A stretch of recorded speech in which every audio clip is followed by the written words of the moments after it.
Bom, vamos dar uma olhada no livro As Fantasias Eletivas, do Carlos Henrique Schröder, um livro de 2014. Bom, é um livro que está estruturado, né, em quatro partes. Os capítulos são curtos, uma linguagem boa, uma linguagem moderna que flui. Muito bom, né, esse autor aqui, o Schröder, o História da Chuva dele, que é de 2015, também muito bom. E aqui nós temos um livro de 2014, então livros muito contemporâneos. E aí, numa entrevista que eu ouvi do Carlos Henrique no YouTube, né? Ele próprio disse que foi recepcionista já, enfim, tem experiência para falar então sobre essa, digamos, essa narrativa do René.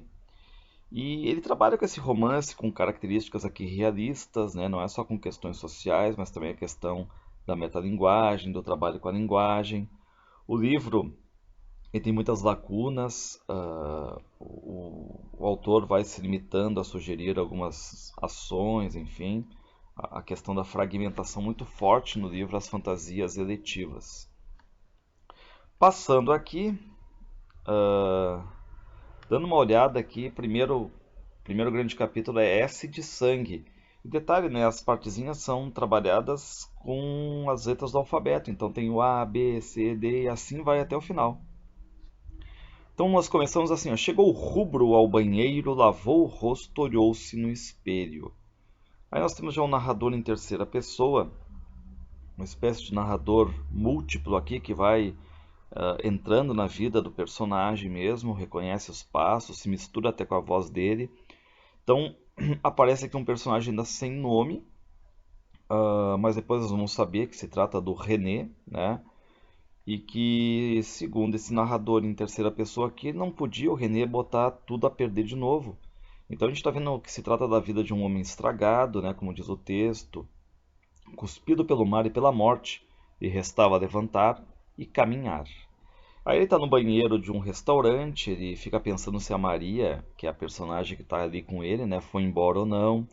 Aí o René volta, diz que está tudo ok.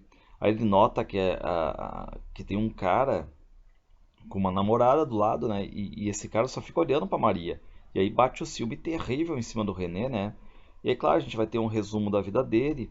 E aí a narrativa, claro, começa a se misturar com essa questão aqui de primeira pessoa, o narrador entrando na mente do personagem, ó.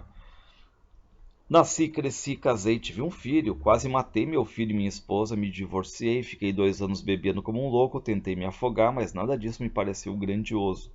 Então reparem, né?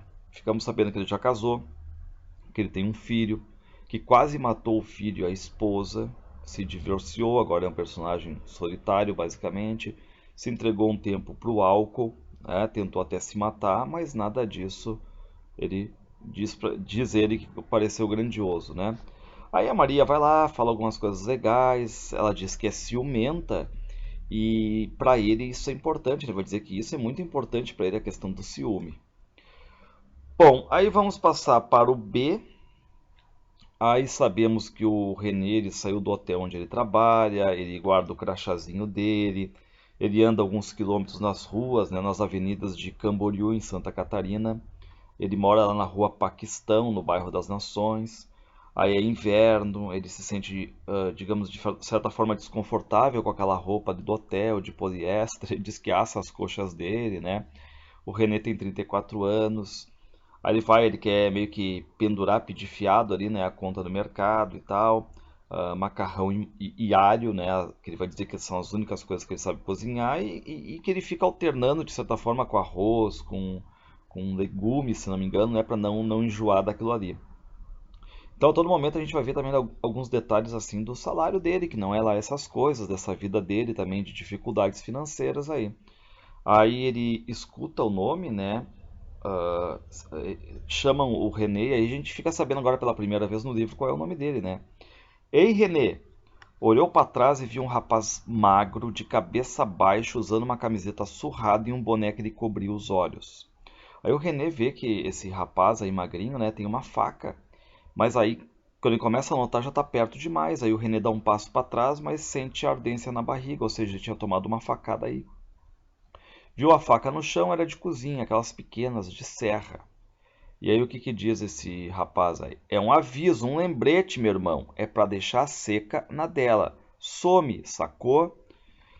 E então o René começa a pensar aí que seca é essa, seca, some, sacou, o que que é isso, né? Uma questão até de musicalidade ali, a questão enfatizando o S. Mas quem é essa seca aí? Seria depois a questão da Copi, que é muito magra e tal, né? Nós não soubemos então por que que ele tomou essa facada, quem é essa seca, talvez seja a Copi, né? Enfim, mas meio fragmentado aqui, meio sugestivo. Bom, passando, nós temos o C. O René daí, ele sente arder essa facada aí, mas ele não pede ajuda para ninguém. Aí já dispara uma lembrança nele, né? A questão de disparar lembranças é muito comum aqui no livro, né? Que são as fantasias eletivas.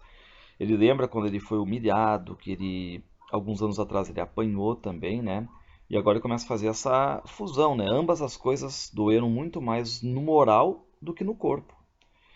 Aí tanto é que ele vai dizer, né, que quando ele foi humilhado, enfim, anos atrás, ele até encontra o agressor dele, mas acaba não fazendo nada, porque acha que ele devia, digamos assim, apanhar quieto, né? Aí ele pensa, né, pô, quando eu tinha uns 13, 14 anos, tinha uma namorada que era a Lúcia, que morava perto. Aí ele vê que tem uns quatro garotos chegando ali, aquela gurizada abusada que passa a mão nas gurias, e aí batem, né, no René, dão um tapa no ouvido dele, um chute na perna, enfim. Então, ele toma essa facada e já dispara nele lembranças aqui também de que ele já foi humilhado quando era mais jovem, velho, 20 anos atrás, por exemplo. Passando, bom, aí a gente volta, aquela conversa dele, ele tá agora com a Maria de novo, né? Aí ela diz assim, como a lua está linda hoje, né? Disse ela. E ela tenta puxar assunto, mas o René, ele tá mal do estômago, assim com uma azia terrível. Ele comeu tainha e quer começar a rotar, enfim, né? Então, nós ficamos sabendo no livro que ele teve esse primeiro encontro, e no primeiro encontro ele tentou impressionar, tanto é que ele pagou uma tainha, um vinho branco, né? Mas aí qual é o detalhe, né? Um vinho branco brasileiro, né? Porque é mais barato. Aí tudo isso aí ele deu, né? Dicas numa revista masculina e tal, que ele tinha ido no dentista. E detalhe, né? Ele abre uma observação: esse dentista foi pago pelo sindicato, os hoteleiros onde ele trabalha ali, ou seja, a toda a hora, a todo momento ele está fazendo referências a isso aí, ao pouco dinheiro que tem, ao salário baixo, às dificuldades, né? Aí a Maria pergunta se o René acredita em destino e ele diz que não sabe, né? Pois se havia uma linha traçada, um roteiro de sua vida, ele gostaria de encontrar este roteirista e dar um soco no nariz e um pontapé na virilha do Calhorda, né? Parece aquele cara do Augusto dos Anjos, assim, marcado, né? Pelo lado ruim do Zodíaco. Bom, então até dá pra fazer uma comparação de estilo assim, meio da Macabeia, da Hora da Estrela, da Clarice, né? Aí os dois vão caminhando, meio em silêncio, assim, e a Maria é muito bonita, ela chama a atenção de todo mundo que passa por ela, mas o que acontece? O René fica fuzilando todo mundo ali com o olhar, né? Este era seu primeiro dia de folga depois de 4 meses sem um dia livre sequer. E, embora gostasse muito da companhia de Maria, a tainha havia acabado com ele, mais uma vez. Então até no encontro aqui é coisa que, enfim, ele ia aproveitar e não aproveita por causa da sazia aí. Passando, aí nós vamos para a parte E, diz assim, ó, nada é tão desolador quanto uma madrugada semideserta de uma segunda-feira de agosto numa cidade litorânea. Cães, o frio e o vento nas ruas. Bom, então aqui de novo, né? A cidade tá, a madrugada tá deserta aqui quase. O René tá meio deserto também. E o que ele gosta de fazer é passar álcool no balcão da recepção, né? Ele gosta disso, tanto é que ele tem um apelido que é o Mister Álcool.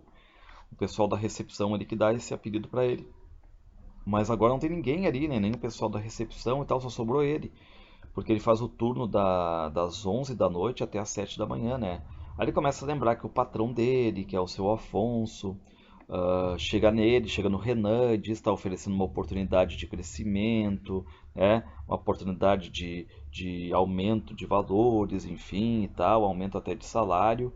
E aí o René, começa a ver que aquele papo todo ali tem um duplo sentido, na verdade, né? Aquilo ali é uma condição para ele pegar o emprego, ou seja, se ele não pegar, não trocar de horário, ele vai ser despedido, né? René entendeu bem o que estava acontecendo, ou ele aceitava o turno da noite ou seria demitido. Ah, Aí ele acaba falando, né, que em Camboriú, de forma irônica, né, que é uma cidade turística, ali só tem quatro empregos, né? Ser vendedor de alguma loja, garçom, trabalhar num hotel ou arrumar uma teta na prefeitura. Bom, para garçom ele vai dizer que se achava desajeitado, já tinha sido despedido duas vezes, né? Como vendedor ele só durou 6 meses. Então só resta a ele fazer o quê, né? Aceitar o turno da noite no hotel. E aí ele faz até um balanço positivo do horário, né? Que já trabalhou nos 3 turnos, aquele turno que ele chama lá, eu acho que é intermediário, que é das 3 às 11 da noite. Depois tem o outro das 7 às 3 da tarde. E agora ele está pegando esse aí, né? Que é o turno da noite. Então ele aceita esse trabalho aí que não tem folga, não, né? Ele tem que trabalhar sábado, domingo, feriados, né? Então não tem folga para ele, né? Então por isso que ele fala ali que depois de 4 meses, um dia de folga, né? Aí, enquanto isso, ele pegou o álcool e passou pela terceira vez no granito, o Mister Álcool, né? Qualquer coisa para evitar pensar no filho. Enfim, bom, aí já entramos no drama do René, que é o drama do filho, que de certa forma já estava lá anunciado, né? Quando ele estava lá com a Maria, que ele faz um resumo da vida dele. Passando na parte F, aí ele liga para a mãe dele. Aí, enfim, né, não sabemos se está no presente, enfim, no passado, né? Ele vai dizer: Mãe, sou eu. Aí a mãe diz: Filho, eu não. Né, ela chama ele de Né, né? O René. Né, eu já te falei para não me ligar nesse horário. Se teu pai me pega falando contigo. Bom, mas o René começa a dizer que não é justo o que estão fazendo com ele, né? Que ele tem, claro, o direito de falar com o filho dele. Mas aí a mãe dele, a mãe do René, diz que não, que ele, né, que o René não deve falar ainda, que ela, a mãe e a mãe do filho, né, a ex-mulher do René, acham que não é bom, só quando a criança for um pouco maior e tal, poder entender melhor a situação, mas tudo meio fragmentado, assim, a gente não sabe, né? Ela vai dizer, ele é uma criança, né? E você não fez bem nem para a mãe dele e nem para ele, você sabe o que fez. Então aqui já tem essa questão, né, da a impressão da fragmentação, da lacuna. Nós já sabemos no início que ele se casou, teve um filho, que quase matou o filho e a esposa, que se divorciou, foi bebê e tudo mais, né? Aí o René acaba dizendo para a mãe, né, que acabou mudando, mas a mãe não acredita. Vocês não vão me perdoar? Vamos, filho, mas na hora certa. O pastor Marcos falou. Bom, aí quando ela toca no pastor Marcos, o René se irrita, chama o pastor de tudo quanto é coisa, de picareta, mas aí a mãe não dá muito assunto e desliga o telefone. Bom, aí sabemos que o René, né, quando ele foi para Camboriú, ele acaba comprando um sabonete da turma da Mônica só para ficar sentindo o cheiro do filho, né, para tentar matar de certa forma essa ausência do filho com o cheiro, né? E aí os últimos contatos de René com o filho foram quando Léo tinha 3 anos. Então aqui nós temos já o nome do filho, Léo, né? E uma suposta idade aí, né? Bom, o René tinha esperança que um dia Léo soubesse diferenciar passado, presente e futuro e o perdoasse. Então dá a ideia de que assim, né, se sabe diferenciar passado, presente e futuro, dá essa ideia que realmente o René está num processo de mudança, né, mudança de comportamento. Se antes ele teve um passado um pouquinho mais difícil, perigoso, agora nós temos o quê? Esse processo dele, um processo meio de construção de identidade diferente do passado. Passando aqui no G, nós voltamos àquela cena da facada tomada pelo René, né? O René vê o garoto fugir, vê que não tinha mais que, sei lá, 18 anos, né? Enfim, tá aí a faca no chão. E aí uma mulher grita por socorro, aí já vem muitas pessoas, começam a olhar, começam a fazer muita pergunta, enche o René de perguntas, né? Aí levam ele de chevette para um hospital. Aí lá ele chega no pronto-socorro, o pronto-socorro está lotado, ele tem que esperar, enfim. A dor maior não era do corte, era outra, e sempre era resumida como tristeza, mas raramente a palavra cobria o sentimento. Bom, aí o narrador diz que o René não tem tantas lembranças boas assim do hospital, né? Que quando ele tinha 10 anos, e aí já puxa de novo uma lembrança, né? Ele estava brincando de chute à lata, aquela brincadeira que tu fica se escondendo e tal, e quem chega perto chuta a lata, né? E aí ele vê que vem um amigo violento, chamado Rodrigo, né? E chuta a lata na direção do René. E o René meio que se defende e tal com a mão, né? Pra não pegar no rosto e acaba tendo um pequeno corte no cotovelo do René. Porque ele protegeu o rosto, né? E ele teve que ficar vários dias também internado lá. Então reparem, né? Como o René, de certo modo, ele foi muito humilhado, né? Apanhava muito e tudo mais, né? Nessas cenas aí das memórias dele. Passando na, no trecho H, temos um hóspede do hotel, que é o Sr. Clayton, e ele acaba ligando para a recepção e pede para falar com um tal de Ariel. Aí o René, que está trabalhando ali, né? Ele vai lá, chama o Ariel. E esse hóspede ele acaba perguntando se o Ariel tem 8. Não diz o que, claro que é um código entre eles, né? E o Ariel diz, né? Não, tem sim, tem 8 aqui, tá? Bom, aí o Ariel fala pro René que ele vai consertar o chuveiro desse cara do 315 aí, né? Que é o Clayton. Mas, claro, o René, ele é malandro velho de hotel, ele sabe, conhece os esquemas todos ali, né? Aí o Ariel vai lá, pega uma sacola grande que está escondida atrás de toalhas, se dirige até o quarto lá do 315, e aí ele vai lá e entrega 8 álbuns de fotografias, né? Enfim, né, para esse Clayton aí, né? Muito bom, garoto, muito bom, eu fico com os 8 álbuns. Aí o Ariel cobra 500 por álbum, tá? E vai fazendo o seu por fora ali, né? E aí a gente fica sabendo que esse Ariel faz dinheiro com todos os tipos de negócio, porque é o cara que mais lucra ali no hotel, tem de tudo, né? Mas o que mais vinha se mostrando o mais lucrativo era o ramo da fotografia. Tinha um amigo técnico em informática e copiava e imprimia fotos de crianças que pegava do HD de seus clientes. Ele vendia para Ariel, que por fim repassava para clientes do Brasil e do exterior. Ou seja, fotos de crianças, né? Pode ser aqui a questão até de pedofilia, a questão não das crianças nuas, né? Mas fotos de família, fotos de crianças, tudo mais. Mas, enfim, né? O comércio circulando aqui, o comércio dos hotéis, onde tem de tudo aqui. E esse Clayton aí como um pedófilo, né? Bom, aí nós temos a ideia, né, de que, claro, Camboriú, uma cidade turística, recebe mais de 1 milhão de turistas por ano, né, na alta temporada, média temporada, enfim, né, e que era também uma cidade de recomeços. Muitas pessoas vinham para a cidade sepultar o passado, como René, como Copi. Bom, aqui nós já temos a inserção de um novo personagem, que é a Copi. Agora, detalhe, né? Essa parte é muito interessante, na cidade de recomeços, sepultar o passado.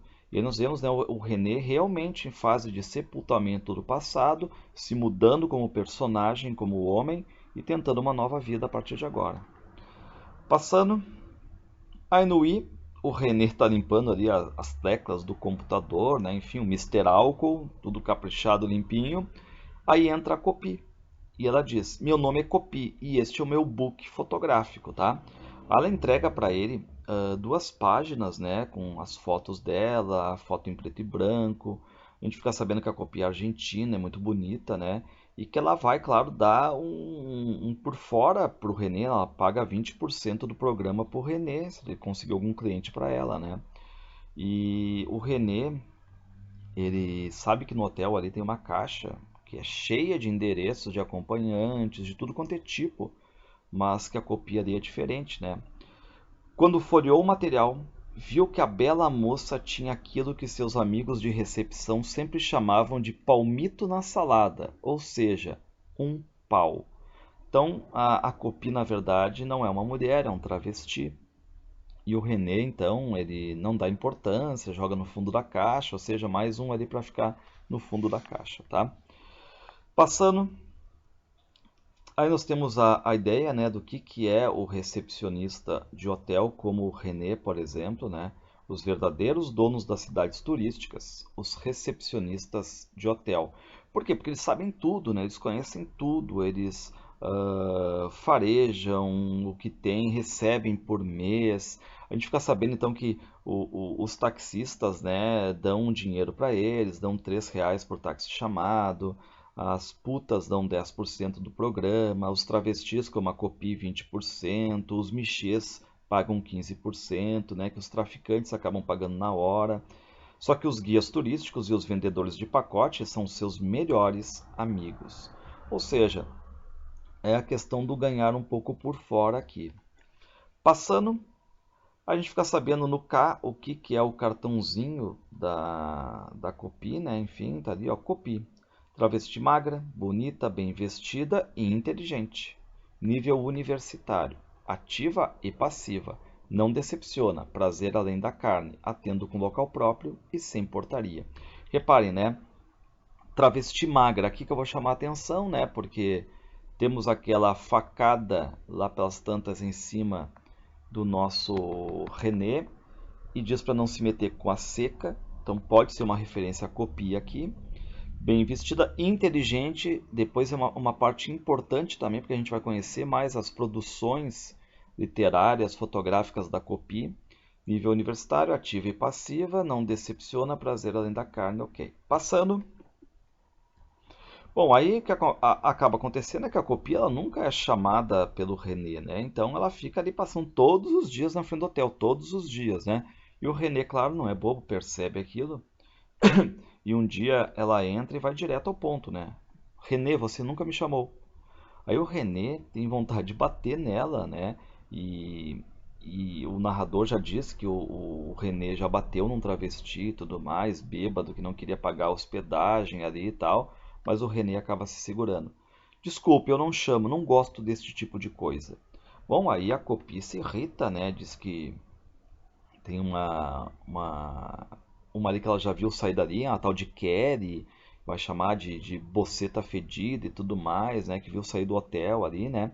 E o René, sim, né? Que a Kelly ia ali e tal, mas a Kelly pagava comissão.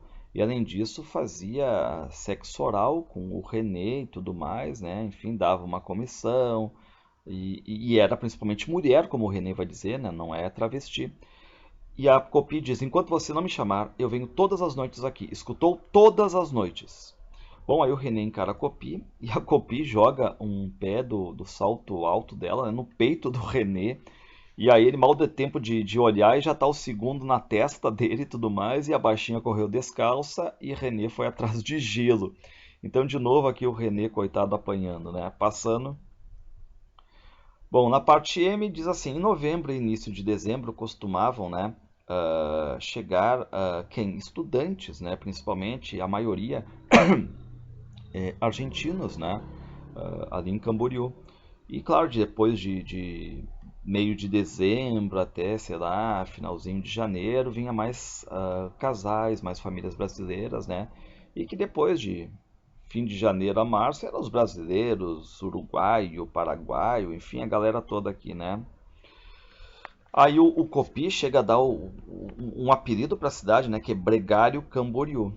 E os recepcionistas invadem seu mundo privado. Sentimos seu cheiro.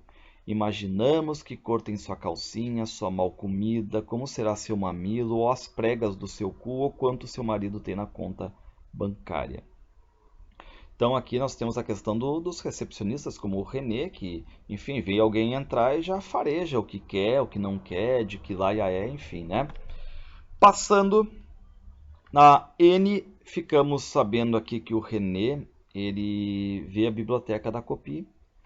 Não sabemos como, mas obviamente eles ficam amigos, né? Ou seja, essa pressão dela dá certo. Não sabemos se ele conseguiu, né, levar ou não algum cliente para ela e tal, mas são amigos agora, né? Até que soube da trajetória de Copy, do nascimento em Las Heras, na província de Mendoza, até o curso de jornalismo em Buenos Aires, onde caiu na noite portenha. O estágio como assistente de El Clarín, as tentativas de seguir os caminhos da escrita e seu retorno para Mendoza. E, por fim, a coragem de fazer o que achava que devia fazer. Então, a trajetória de Copy, né, nascida na Argentina, curso de jornalismo, só que caiu na noite. Aí fez um estágio no El Clarín, tentou, né, seguir os caminhos da escrita e tal, mas enfim acabou achando que devia fazer, que era questão do corpo, né, seja trabalhar ali com o seu corpo. Passando aqui no O, a, a Copy, então a gente fica sabendo que vai aparecer com com uma caixa de alfajor para tentar fazer as pazes, mas o René aí pega um taco de beisebol e fica ali, né? Enfim, vem perto de mim que eu te arrebento agora, né? E ela diz assim, ó, você parece um rato lindo, um rato assustado, vou te chamar de Raton. Né? Então, o apelido que a Copi vai dar para o René, Raton. Bom, aí no outro dia a Copi traz uma garrafa de vinho, enfim, né? E novamente está o René ali com um taco de beisebol. E durante uma semana ela insistiu, com presentes diários, até que um dia ela não levantou o taco, mas colocou os sapatos dela sobre o balcão. Estava domesticado. Ou seja, ela amansa a fera com o tempo, com a pressão aqui, né? A Copi. Passando. Bom, aqui vai aparecer um diálogo da Copi. Claro, quando ainda era um jovem menino, né? Com a mãe dele, né? E aí ele vai lá, pergunta para a mãe o que que é amor. E a mãe não sabe bem definir o que é amor. O Copi depois quer saber sobre a morte, né? Por que que as pessoas morrem? E a mãe começa a falar, enfim, que quando tudo para, digamos, né, o coração, mas que, claro, fica a lembrança de tudo que fez, de você como pessoa, vai ficar, você vai viver na lembrança das pessoas de certa forma. Aí ele continua perguntando essas coisas mais metafísicas, enfim, espirituais, quer saber da alma, aí a mãe diz que não existe alma. Escuta aqui, isso não é conversa de criança não, e no café da manhã ainda. E o garoto sorriu, e nem imaginava que muitos anos depois seu nome de guerra seria Copi. Então a gente tem pequenas lembranças agora, enfim, né, a questão envolvendo o passado da Copi, tá? Passando aqui no que enquanto Copi sofregamente segurava o pincel, dois raciocínios a assustavam. O primeiro era de que havia muita palavra no mundo, muito mais que gente. E o segundo, de que o que nos liga ao passado, à memória, que rege essas inúmeras fantasias eletivas que chamamos de lembranças, empalidece ao sinal do primeiro desejo. Aqui nós temos, né, a questão envolvendo as fantasias eletivas, que chamamos de que lembranças, né? Então, lendo as fantasias como lembranças. Então, de novo aqui, a questão envolvendo a Copi, a gente está mergulhando nesse personagem chamado aqui Copi. Passando no R,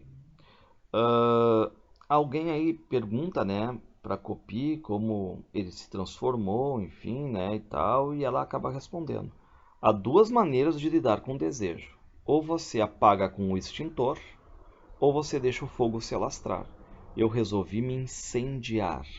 Ou seja, como é que se transformou em travesti? Deixou se incendiar, né? Mas aí vem de novo uma voz, né? Talvez seja do René, perguntando, pô, mas tu tinha um bom emprego de jornalista em Mendoza e tudo mais, mas ela acaba dizendo que tudo no final é prostituição, né? Uns vendem o corpo, outros a cabeça, alguns seu tempo. É tudo putaria, todo mundo dá o cu. Bom, aí pergunta, né, sobre a família e a Copi diz que, de certa forma, a travesti não tem família, né? Ao menos de onde é que ela vem. Então a gente mergulhou aqui, né? Copi começa a ganhar muito ibope dentro do livro, essa é a verdade, uma grande personagem aqui, tá? Chega até, de certo modo, a tapar um pouco aqui o René em determinados momentos. No S, aí ficamos sabendo mais, né? Que agora que ficamos sabendo uma antecipação, a gente fica sabendo que o Copi morreu, que cortou os pulsos, né, com gilete. Só que o problema todo é que o apartamento estava arrumado. Nas duas malas havia um post-it rosa da Hello Kitty, ambos com o nome de René em letras maiúsculas e com o telefone do hotel e turno embaixo. Então tem duas malas aqui, né, que está com o nome do René e tem o telefone dele e tudo mais. E aí na lixeira da Copi, né, tinha alguns contos, enfim, né, algum início de romance e tá tudo rasgado com mancha de sangue. Só que tinha um envelope que tinha também o nome do René, onde estão todos os poemas da Copi, uma fotografia, né, de uma menina no trilho do trem e tudo mais. Ali estavam seus poucos poemas, a fotografia da menina no trilho do trem e sua série de fotografias e textos sobre a solidão. E também tinha um bilhete, né, dizendo que a Polaroid da Copi era pro Raton, né, que era para o René. Aí o René pega essa foto da menina no trilho do trem e se emociona, né? E ele começa a lembrar que 2 semanas atrás ele estava com a Copi e agora a Copi está morta. Passando aqui, então, a gente vê a foto a foto da menina, né? Aqui a imagem é muito bonita, né? Apesar de ser uma imagem muito solitária, ela é uma imagem muito bonita e que vai ser, digamos, o carro-chefe dessa toda essa produção aí da nossa Copy, né? Porque é uma foto que diretamente se associa à questão da solidão, e uma solidão até meio trágica, né? Porque está em cima de um trilho do trem. Bom, então passando aqui, o René acaba se lembrando, né, das histórias da Copy e tudo mais. A Copy mesmo, ela mesma, né, tirou a foto dessa menina no trilho do trem com uma Polaroid, né, dessa Polaroid da década de 70 aí, né?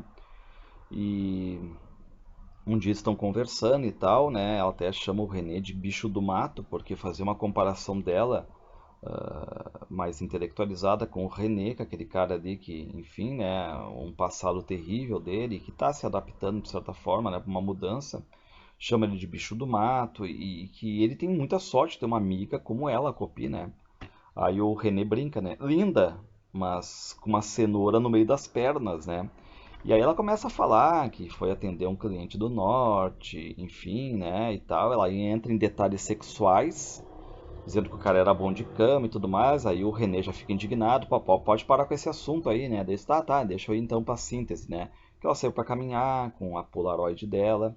E aí numa dessas caminhadas, eu vi uma cena inusitada, uma menina sentada, pensativa e chorosa nos trilhos do trem. E aí, claro, né, a Copy vai lá e tira a foto rapidamente e depois começa a pensar nessa menina, né? Estava ela realmente chorando ou apenas triste? Distraída, entediada, esperando que alguma coisa acontecesse? Ou seja, tem milhares de interpretações, supostas interpretações que podemos fazer a partir daquela foto ali, né? E a Copy, claro, tenta imaginar, né, o futuro dessa menina que agora está sem rosto ali na foto, sem voz. Nunca mais vi a menina no trilho do trem, mesmo passando todos os meses pelo local. E aí o René, no meio do caminho, ele tenta contar uma história dele, mas a Copy corta, né? Só um pouquinho, né? Deixa eu continuar a história da menina, né? Só um pouquinho, deixa eu falar uma vez, né? Aí percebi que mais solitária que a menina da foto eram os bancos, as porras desses bancos duros à beira-mar, sempre desertos. Você não vê mais as pessoas namorando na rua, quase não vê o beijo, o afago, aquele abraço prolongado. Aí a gente começa a ver que a Copy, ela presta atenção não só na solidão das pessoas, mas também na solidão das coisas, né? Ou seja, se nós olharmos aqui, primeiro ela viu uma menina, né, inocente ali no meio sentada num trilho de trem, é a cena da solidão. Mas ela olhou para um banco, né, de beira-mar, que, enfim, né, tá solitário ali, e ela fica pensando, para que serve um banco, né? O banco serve para botar pessoas, as pessoas aproveitarem aquela imagem e tudo mais, se abraçarem, se beijarem, mas que hoje em dia não tem muito isso aí. Então ela começa a ver também a solidão não só das pessoas, mas das coisas. Passando aqui, tem a foto da capa do livro, que muito bonita, não dá para negar, né? Essa parte do livro aí, ou seja, tirada aqui uma foto num banco de praia, como dá para ver, e solitário. Muito bonita aqui a ideia do capista. Bom, aí passando, nós temos uma grande crítica da Copy, né? Que ela vai dizer assim, ó, nos permitimos exibir nossos carros, ou seja, ostentar, né, a questão dos carros, a porra desses tijolões, os celulares. Gostamos de ostentar as coisas, mas temos vergonha de fazer carinho, dar um beijão prolongado na nossa companhia em plena rua. Uma linda crítica aqui, né? As ruas, que foram significado de liberdade e revolta, hoje significam medo e violência. Ausência. Esta é a palavra. Reparem, né, que toda a literatura e da fotografia também da Copy, essa paridade entre fotografia e literatura da Copy aqui, vai ter essa forte ideia da solidão, né, a questão da solidão, da ausência. Aí o René de novo quer falar, a Copy não, cala tua boca, deixa eu falar, só eu falo. Eu já escutei as tuas choradeiras por dias e dias, agora me escuta. Quer dizer, choradeiras por dias e dias, dá a impressão então que realmente, né, o René acabou revelando toda a vida para ela, né, falando, se expondo e tal, e que ele está nesse processo de mudança. E aqui, claro, pelo que dá a entender, a Copy não virou. algo sexual, claro, para o René, mas sim uma amiga das dores, né, do René, uma amiga de solidão. Onde eu estava? Ah, as fotografias. A ausência vai permeando tudo. Somos a todo instante impelidos para quem? Para ela, para a ausência, para fugir do contato humano. Ou seja, ausência. Esta é a palavra. Bom, aí o René diz que tem que ir porque combinou com a Maria, ou seja, sabemos então que ele está com essa Maria aí, marcando seus encontros e tudo mais. Só que a Copy diz para ele esperar um pouquinho mais, né? Porque se não fosse ela, o René não ia estar com a Maria. Então, porque vai dizer que a Copy que fez ele segurar o ciúme idiota. Então a gente fica sabendo, né, que ele poderia até ter terminado com a Maria por causa do ciúme, mas o que vai acontecer, né? A Copy que fez ele, ó, acalma teu ciúme e tudo mais. Então, de certa forma, a Copy vira aqui uma grande irmã, uma grande mãe também, né, das dores do René. Então tá. A foto da menina no trilho do trem passou a ser o meu amuleto. Amuleto da sorte. Eu levo a foto para todos os lugares que eu vou. Se apanham ou me maltratam, eu tenho a minha foto, minha menina. Bom, aí ele diz, né? Ela me despertou o prazer da escrita. Foi a fotografia que me mostrou o que é literatura. Bom, aí a Copy acaba dizendo, né, que ficou 3 meses na Itália fazendo programa e começou a fotografar várias coisas, né? E uma delas chamou a atenção dela. Um pneu solitário, descansando numa das árvores de algodão. Ou seja, a Copy ela começa a criar histórias a partir de fotografias. E passei a fazer isso, criar histórias a partir das fotografias. Criei várias, dezenas. Passando, esse aqui é a parte mais longa, né? E aí o René pergunta por que ela não fez curso de fotografia e tal. E ele assim, bom, cala a boca, René, né? Porque hoje em dia, né, ela vai dizer, é tão difícil as pessoas, né, ficarem ouvindo as outras, né? Cala a boca, deixa eu falar, né? E ela continua falando que é da importância da fotografia para ela. O que me move para a fotografia são as similaridades com a literatura. A fotografia quer congelar um instante e a literatura recriá-lo. E ambas têm essa capacidade de permitir uma outra visão das coisas. E a Copy agora tem a fórmula dela, que ela não consegue mais escrever sem ter fotografia. Então ela está presa a esse método aqui, digamos, né? Fiz também dezenas de textos baseados em fotografias, mas só uma série dessas me parece verdadeira, sincera. Aí o René diz, mas você me falou que estava fazendo uns poemas. Sim, tem alguns poucos poemas, claro. São fotografias em palavras. É diferente, mas poucos se salvam. Aí a Copy vai lá, busca os textos dela, enfim, pergunta pro René o que ele vê ali, né? E ele diz, fotos e textos? Não, Raton. Solidão, cara, solidão. Eu encontrei algumas coisas mais solitárias do que eu. E aí a gente vai passar para o segundo grande capítulo, né, que é a solidão das coisas, em que aqui é uma das partes muito bonitas do livro, que são as fotografias da Copy, e abaixo nós temos o quê? Nós temos uma foto, desculpa, nós temos uma explicação sobre, né, uma coisa meio poética, algo até que lembra um pouquinho, mal comparando assim, né, os epigramas do Mário Quintana. Ou seja, tem algo e a partir desse algo eu crio palavras, né, para tentar ver o que eu posso captar dessa essência. Então, por exemplo, a primeira é uma foto do relógio parado aqui. E aí fala, né, que o que seria o maior caso de suicídio de objetos, né, seria o que? Um relógio parado. Os ponteiros simplesmente não aguentam a tirania das horas e saltam para a eternidade. Então, cada uma dessas fotos aqui, basicamente, ele faz o quê? Faz umas 10, 12, enfim, oscila nisso aí, né? Linhas falando sobre, uma pequena explicação, um trabalho, enfim, né, quase de metalinguagem aqui, tentando explicar o que nós temos ali sobre aquela foto. Passando aqui, nós temos um bar de hotel, e vai dizer, ó, não há lugar mais solitário, de novo o tema solidão, que um bar de hotel, por mais cheio que esteja. Aí reparem, né, parece ser um paradoxo, como assim solitário mesmo que esteja cheio? Porque todos ali estão exercitando o que é a sua solidão. Num bar de hotel, você é apenas você. Palavras bonitas aqui, passando. Um marcador de páginas. O marcador de páginas nunca sabe qual será seu destino após o término de um livro. O lixo ou outro livro? Então, quer dizer, ele tem um destino, o marcador de páginas, né, definido de forma muito passional. E qual é a conclusão que fica, né? Não há tristeza maior do que nunca saber qual será o teu destino. Essa é a verdade. Qual é o destino do marcador de páginas? Lixo ou outro livro? Passando, um pé no corredor de um ônibus. Eu não sei como é que o Schroeder pegou essas fotos, enfim, se ele mesmo tirou e tal, se ele foi atrás dessas imagens, né?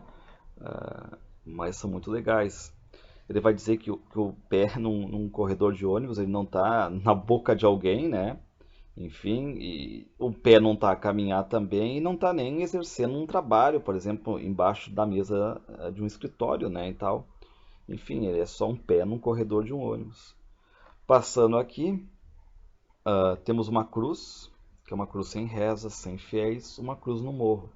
A solidão de uma cruz é severa, pois nem Deus tem pena.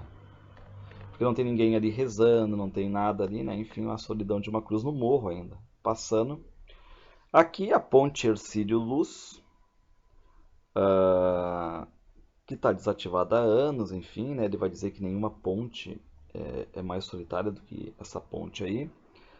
Que essa ponte acaba observando, né, as vizinhas, digamos, né, por onde passam, as vizinhas pontes por onde passam os carros, motos, enfim, e que ela virou apenas um cartão postal ali. A ponte se pergunta todas as noites quando chegará o dia em que finalmente irão destruí-la, pois não há dor maior que a dor da impossibilidade. Então são imagens bem poéticas, é uma prosa poética aqui. Passando, a mochila longe das costas e a lixeira vazia. Por quê? Porque as duas, aqui é uma imagem das duas chorando, né? Uma que está longe das costas humanas, digamos assim, né? E a outra sem o seu grande alimento, que na verdade é o lixo. Passando, temos o corredor vazio. A solidão dos corredores é a pior, é a mais perigosa das solidões, pois é largamente contagiosa. E aqui é uma ironia, né? Porque a Coppi escreveu que nesse texto ainda que em alguns países se pagam, né, soldo para que soldados marchem dia e noite, então, enfim, para proibir a questão de corredor vazio. Passando, os tecidos, né, e os tecidos, na verdade, é o seguinte, né, vai dizer que muitos dizem que os tecidos, essa coisa toda de roupa, na verdade são nossa segunda pele. Mas o que acaba acontecendo é que a gente vai comprando tanta coisa, que a nossa segunda pele não tem mais esse cabimento de segunda pele, porque muitos são, como diz o texto, encarcerados em armários e tal, e a gente vai deixar eles parados numa solidão sem estar próximos da primeira pele, digamos assim. Passando, o espelho, né? O espelho ele está condenado a ficar sempre refletindo, refletindo, refletindo até que um dia se quebre, né? Ou alguém quebre. Esta é uma solidão diferente.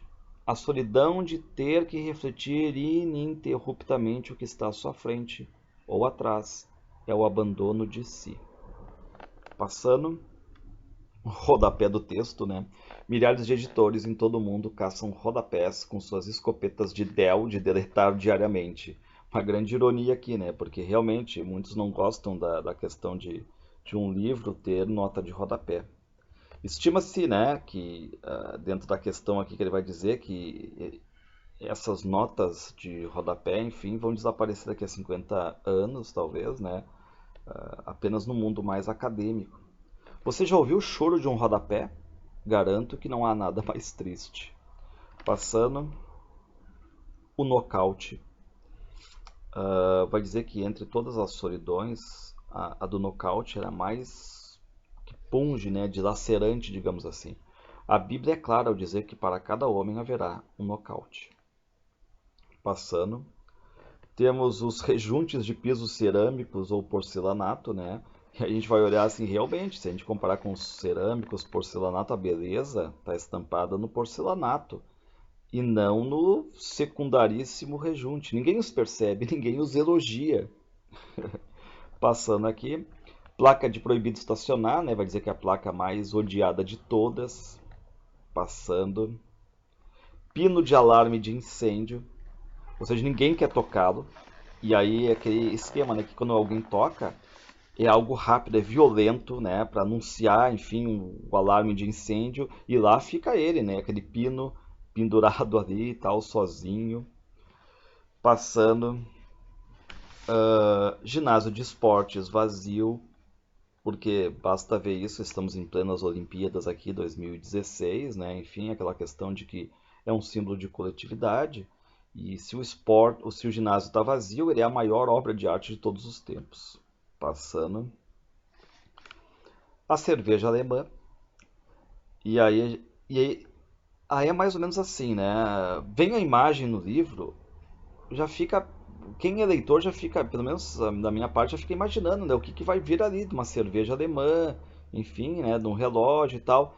E a cerveja alemã é muito legal porque diz o texto, né? Que ela cruza oceanos para vir para cá, né? E lembra muito a questão do navio negreiro.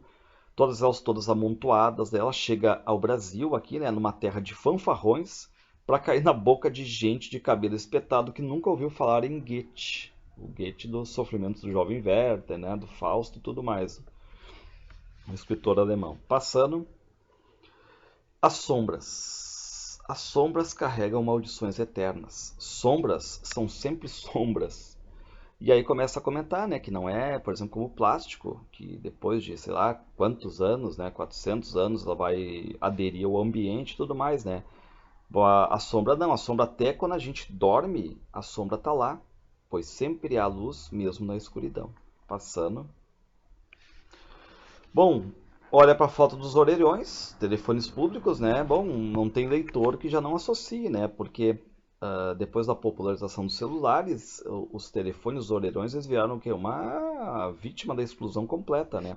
Em todos os cantos do país é possível vê-los, sempre sozinhos, cabisbaixos e tristes, à espera de um milagre, ou seja, alguém chegar ali, né? Passando, a ducha higiênica ou sanitária, ou segundo vai dizer a Copi, o lavacu, como fala o tal de Pereira, né? Todos olham com desdém para ela e fazem um af enquanto esfregam o papel higiênico poroso no precipício entre as nádegas. Passando a pizza inteira sobre uma mesa, e aí, aquele detalhe, mas como assim uma pizza inteira e tal, né? Aí é legal a imagem, né? Porque a pizza, ela sabe que será devorada e mesmo assim sorri para os seus algozes. Porque a pizza inteira sobre a mesa bonita, né? Enfim, aquele queijo derretido e tal, ela sabe que vai ser comida, vai ser destruída pela boca, mas mesmo assim ela tá feliz. Então é uma meio que uma solidão diferente aqui, né? Passando. A ponta de um baseado. A ponta de um baseado amarga todos os tipos de sofrimento.